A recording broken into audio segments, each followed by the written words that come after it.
കഴിഞ്ഞ ഏതാണ്ട് 20 വർഷത്തിലേറെയായി വിവാഹ ഒരുക്ക കോഴ്സിൽ ഞാനൊരു സെഷൻ എടുക്കാറുണ്ട്. അത് കുടുംബ ബജറ്റാണ്. കുടുംബങ്ങളിൽ എങ്ങനെ സാമ്പത്തികം കൈകാര്യം ചെയ്യണം, വിവാഹത്തിന് തയ്യാറായി വരുന്ന യുവാവും യുവതിയും, അങ്ങനെയുള്ള അനേകം യുവാക്കളും യുവതികളും അടങ്ങുന്ന ഓഡിയൻസാണത്. പലപ്പോഴും ഞാൻ എടുക്കുന്നത് സ്ത്രീധനത്തെക്കുറിച്ചുള്ള അവരുടെ ചില കാഴ്ചപ്പാടുകളും സങ്കല്പങ്ങളും ഒക്കെ ഒന്ന് പൊട്ടിക്കുക എന്നുള്ള ലക്ഷ്യത്തോടെയും പണം എന്നത് എങ്ങനെ കുടുംബങ്ങളിൽ വളർത്തിക്കൊണ്ട് വരണമെന്നതിനെക്കുറിച്ചും കുടുംബത്തിലെ സമ്പത്തിനെ എങ്ങനെ വിവേകത്തോടെ കൈകാര്യം ചെയ്യണം അല്ലെങ്കിൽ മാനേജ് ചെയ്യണം, എങ്ങനെ നല്ലൊരു സമ്പാദ്യശീലം തുടങ്ങാം, ഇങ്ങനെയുള്ള വിഷയങ്ങളൊക്കെ ഉൾപ്പെടുന്ന ഒരു കുടുംബ ബഡ്ജറ്റ് എന്ന വിഷയമാണ് ഞാൻ എടുക്കുന്നത്. പതിവ് പോലെ തന്നെ ക്ലാസ് എടുത്തതിന് ശേഷം ഞാൻ അവസാനം Q&A ക്വസ്റ്റ്യൻ ആൻസർ സെഷന് വേണ്ടി അവരുടെ സംശയങ്ങൾ കേൾക്കാനായിട്ട് ഇങ്ങനെ നിൽക്കുകയാണ്.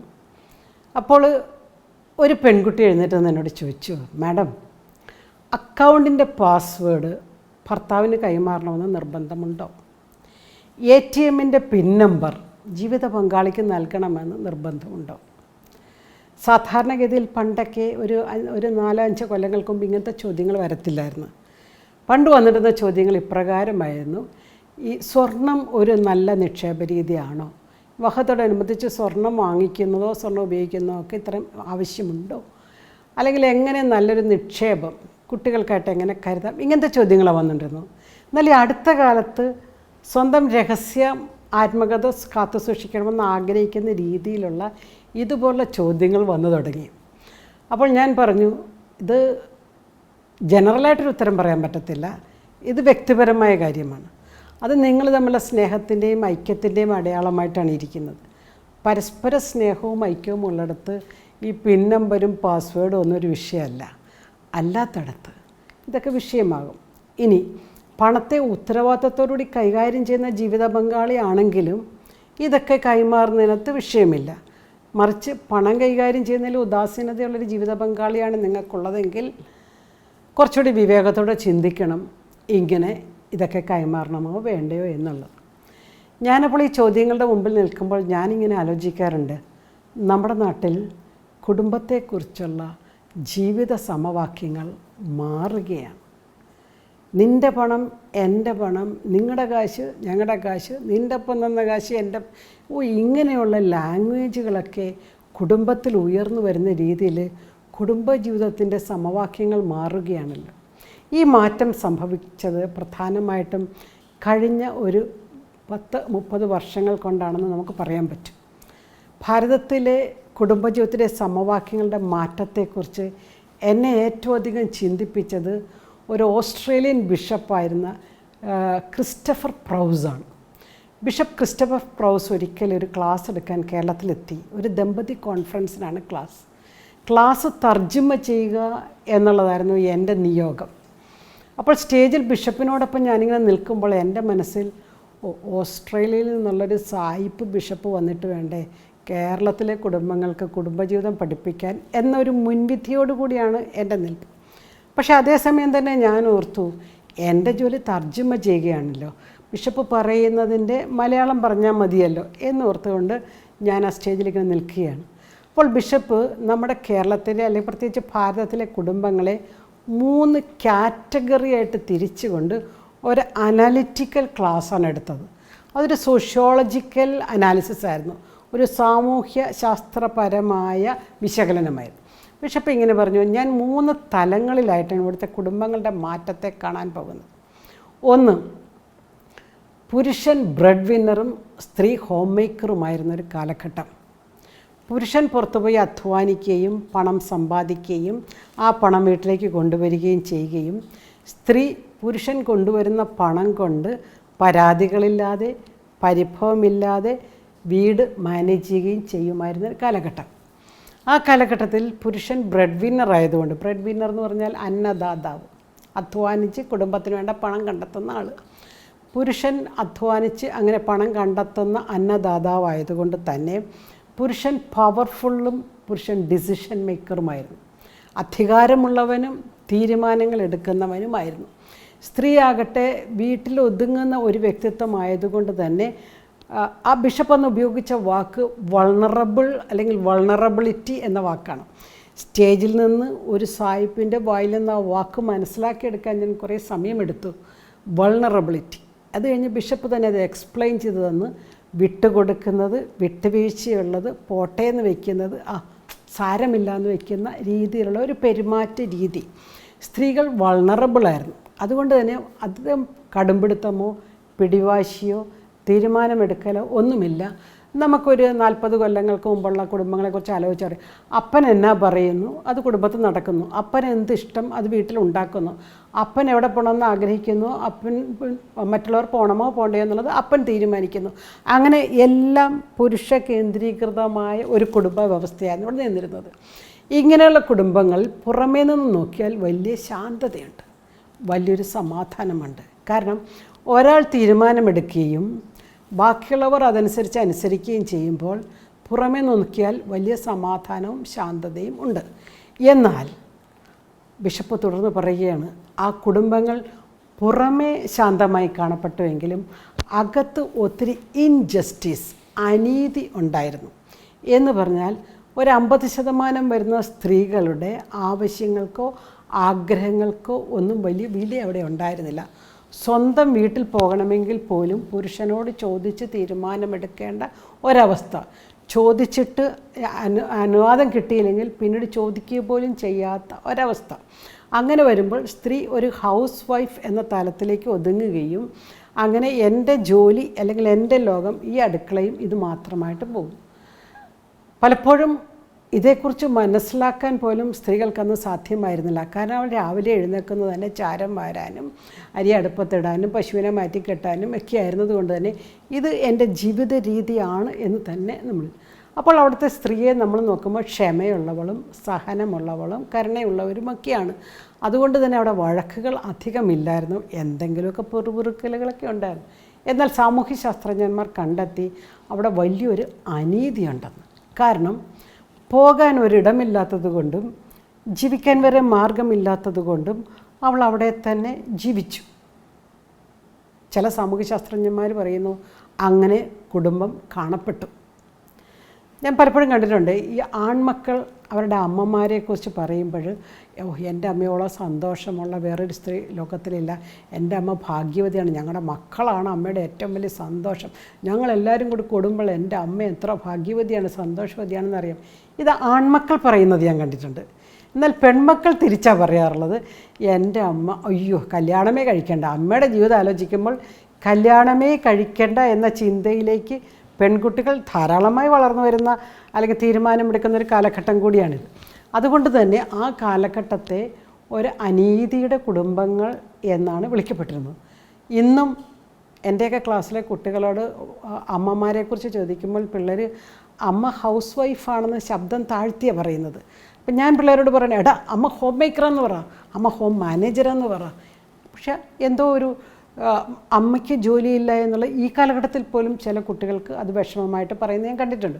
അപ്പോൾ കാലം മുന്നോട്ട് പോയി. ആദ്യത്തെ കാലഘട്ടത്തിൽ പവർഫുള്ളായ പുരുഷനും വൾണറബിളായ സ്ത്രീയുമായിരുന്നു.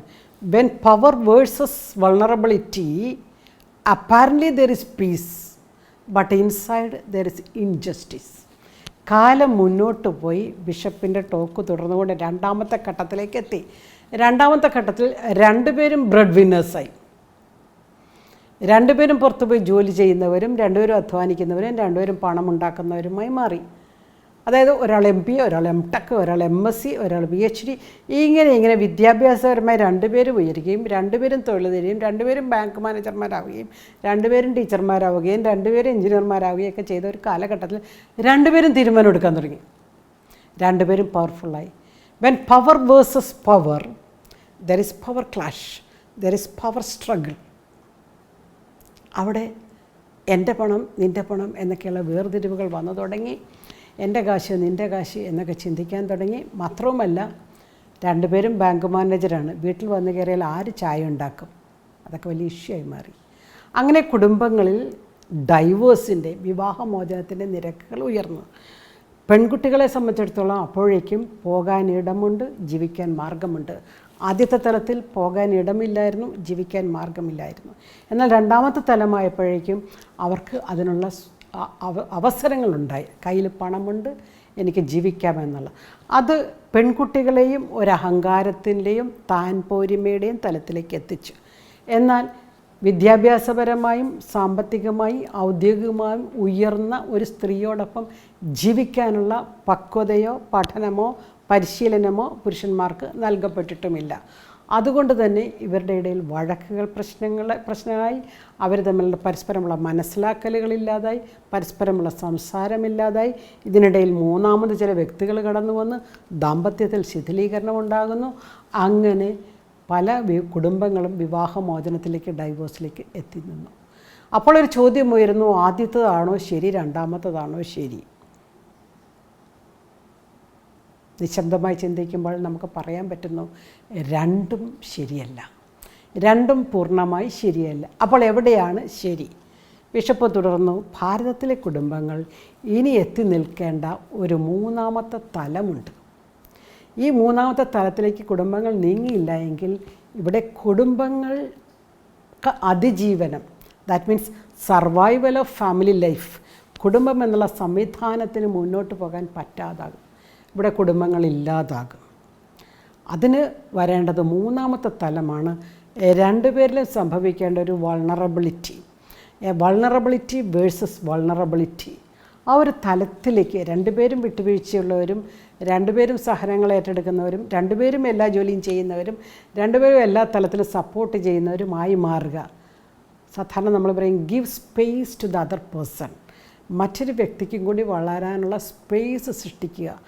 അങ്ങനെ പരസ്പരം ബഹുമാനിക്കുന്നവരും, പരസ്പരം കരുതുന്നവരും, പരസ്പരം സ്നേഹിക്കുന്നവരും, പരസ്പരം വിട്ടുവീഴ്ച ചെയ്യുന്നവരും, പരസ്പരം ക്ഷമിക്കുന്നവരും, പരസ്പരം വിട്ടുകൊടുക്കുന്നവരും ആയില്ല എങ്കിൽ ഇവിടെ കുടുംബ സംസ്കാരം ഉണ്ടാകത്തില്ല.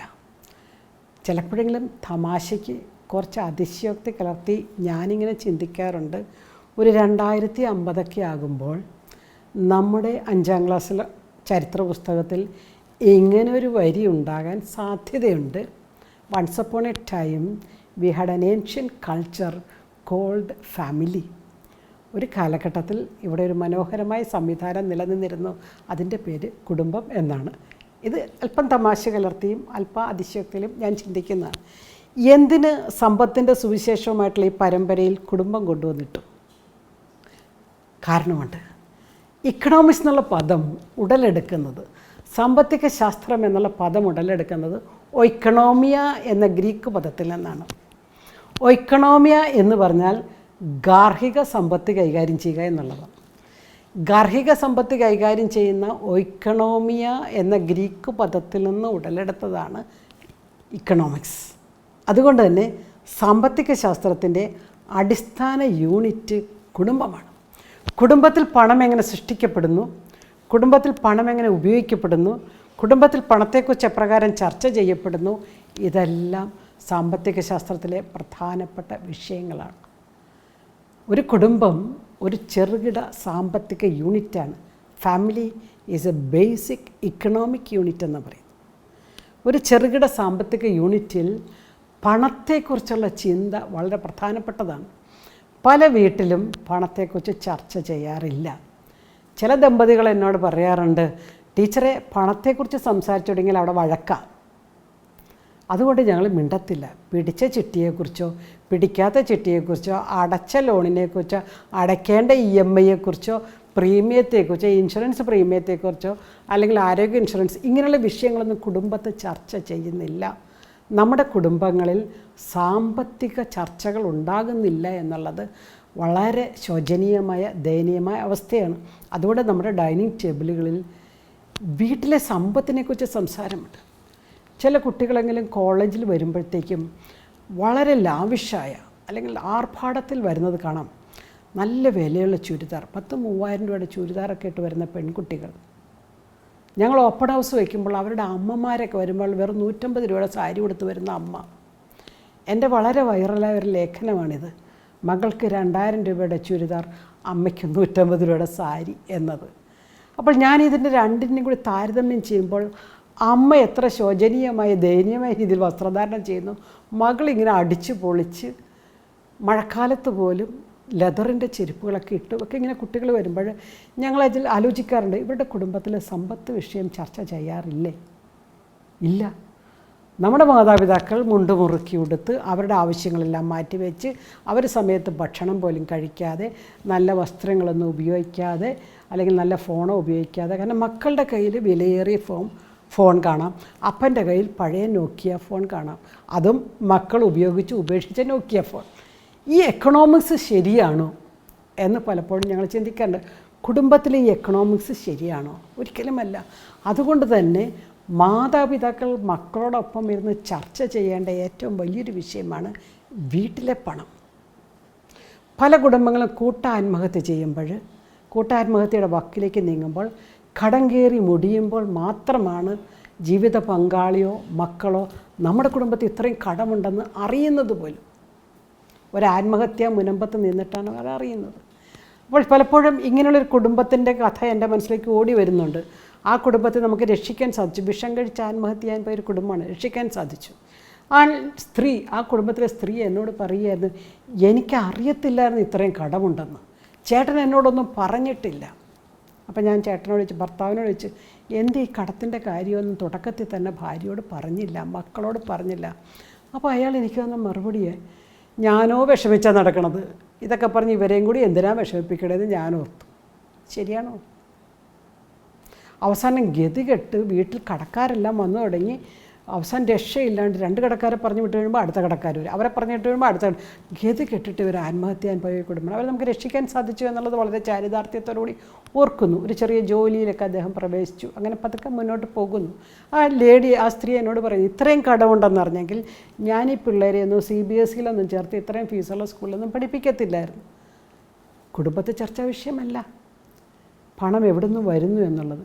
പലപ്പോഴും മാതാപിതാക്കളുടെ വിചാരം ഈ കുട്ടികൾ ഇതൊക്കെ അറിഞ്ഞാൽ അവർ വിഷമിക്കും, അതുകൊണ്ട് ഏറ്റവും വില കൂടിയ കളിപ്പാട്ടങ്ങൾ, ഏറ്റവും വില കൂടിയ വസ്ത്രങ്ങൾ ഒക്കെ കുഞ്ഞുങ്ങൾക്ക് കൊടുത്തിട്ട് മാതാപിതാക്കൾ സ്വയം ചുരുങ്ങി അവരുടെ ചെറിയ ലോകത്തിലേക്ക് ഒതുങ്ങുകയാണ്. ഇത് ശരിയാണോ?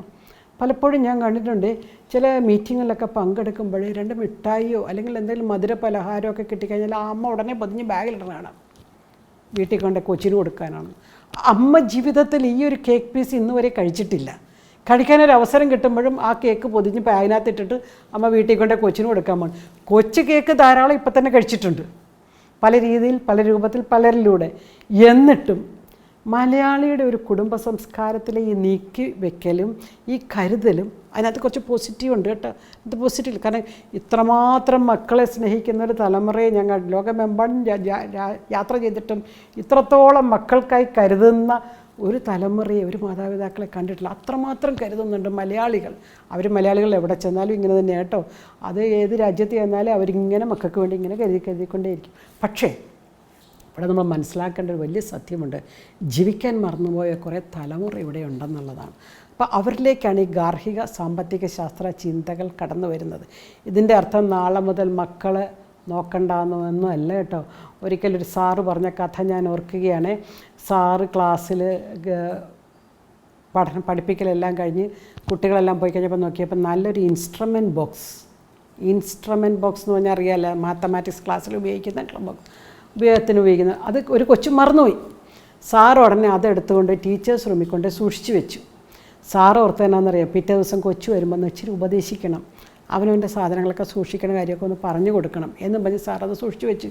ഈ കൊച്ചത് മേടിക്കാൻ വന്നില്ല. 2 ദിവസം കഴിഞ്ഞ് 3 ദിവസമായിട്ടും കുട്ടി അത് മേടിക്കാൻ വന്നപ്പോൾ സാർ ഇതും കൊണ്ട് ആ കുട്ടിയുടെ അടുത്തോട്ട് ക്ലാസ് റൂമിൽ ബെഞ്ചിൻ്റെ അടുത്തോട്ട് ചെന്നപ്പോൾ ആ കുട്ടിയുടെ കയ്യിൽ ഇതിലും നല്ലൊരു ഇൻസ്ട്രുമെൻറ്റ് ബോക്സ് പുതിയതിരിക്കുന്നു.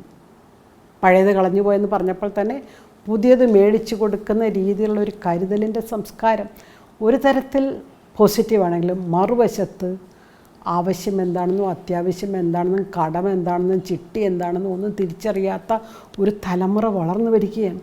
അതുകൊണ്ട് തന്നെ 16 വയസ്സ് 18 വയസ്സാകുമ്പോൾ ഏറ്റവും വില കൂടിയ ബൈക്ക് വേണമെന്നും ഏറ്റവും വില കൂടിയ രീതിയിലുള്ള ജീവിത രീതികൾ വേണമെന്നും വലിയ ഷൂസ് വേണം, വിലയുള്ള ഷൂസ് വേണമെന്നും ഡ്രസ്സ് വേണമെന്നൊക്കെ ചിന്തിക്കുന്ന രീതിയിൽ വീട്ടിലെ ബുദ്ധിമുട്ടറിയാത്ത തലമുറ വളർന്നു വരുന്നത് വളരെ ദയനീയമായ അവസ്ഥയാണ്. അതുകൊണ്ട് കുടുംബത്തിൽ സമ്പത്ത് ചർച്ചാ വിഷയമാകണം. അപ്പനും അമ്മയും മക്കളും കൂടി ഇരുന്നിട്ട് നമുക്കെത്ര ആസ്തിയുണ്ട്, അസറ്റ്, നമ്മുടെ വീടോ നമ്മുടെ സ്ഥലമോ ഇതിൻ്റെ വിലയോ അല്ലത്. 2, നമുക്കെത്ര കടമുണ്ട്, ബാങ്കിൽ എത്ര ലോണുണ്ട്, ഇത് വീടിന് വേണ്ടി എത്ര ലോൺ എടുത്തിട്ടുണ്ട്, അല്ലെങ്കിൽ വണ്ടിക്ക് വേണ്ടി എത്ര ലോൺ എടുത്തിട്ടുണ്ട്, സംസാരിക്കണം. അതോടൊപ്പം തന്നെ EMI ആയിട്ട് നമ്മൾ എത്ര അടയ്ക്കണം, മാസം എത്ര രൂപ നമ്മൾ മാസം അടയ്ക്കാനുണ്ട്, ഈ മാസം അടയ്ക്കുന്നതിന് പറ്റിയ വരുമാനം എന്താണുള്ളത്, ഇത് അടച്ചു കഴിഞ്ഞാൽ വരുമാനത്തിൻ്റെ മിച്ചം എന്താണുള്ളത്, നമ്മൾക്ക് അടുക്കള എക്സ്പെൻസിന് വേണ്ടി നമുക്ക് എത്ര മാറ്റിവെക്കാൻ സാധിക്കും. ഇങ്ങനെയുള്ള കാര്യത്തിൽ കുടുംബത്തിൽ സംസാര വിഷയമായില്ലെങ്കിൽ ഈ ഗാർഹിക എക്കണോമിക്സ് എന്ന് പറയുന്നത്, അല്ലെങ്കിൽ കുടുംബത്തിൻ്റെ സാമ്പത്തികം താളം തെറ്റും. കുടുംബത്തിൻ്റെ സാമ്പത്തികം താളം തല്ലുമ്പോഴത്തേക്കും ഇവ വലിയ വിഷയങ്ങളാണ്. അതുകൊണ്ട് നേരത്തെ പറഞ്ഞ വൾണറബിലിറ്റി വേഴ്സസ് വൾണറബിലിറ്റി, എല്ലാവരും വിട്ടുവീഴ്ചയുള്ളവരും, എല്ലാവരും വിട്ടുകൊടുക്കുന്നവരും, എല്ലാവരും കരുതുന്നവരും, എല്ലാവരും ബഹുമാനിക്കുന്നവരുമായ ഒരു സംസ്കൃതി കുടുംബത്തിലുണ്ടാകണം. കാരണം കുടുംബം പോയാൽ എല്ലാം പോയി. കുടുംബത്തിൽ നിന്നാണ് അടുത്ത തലമുറയുടെ മാനസികാരോഗ്യം ഉണ്ടാകുന്നത്.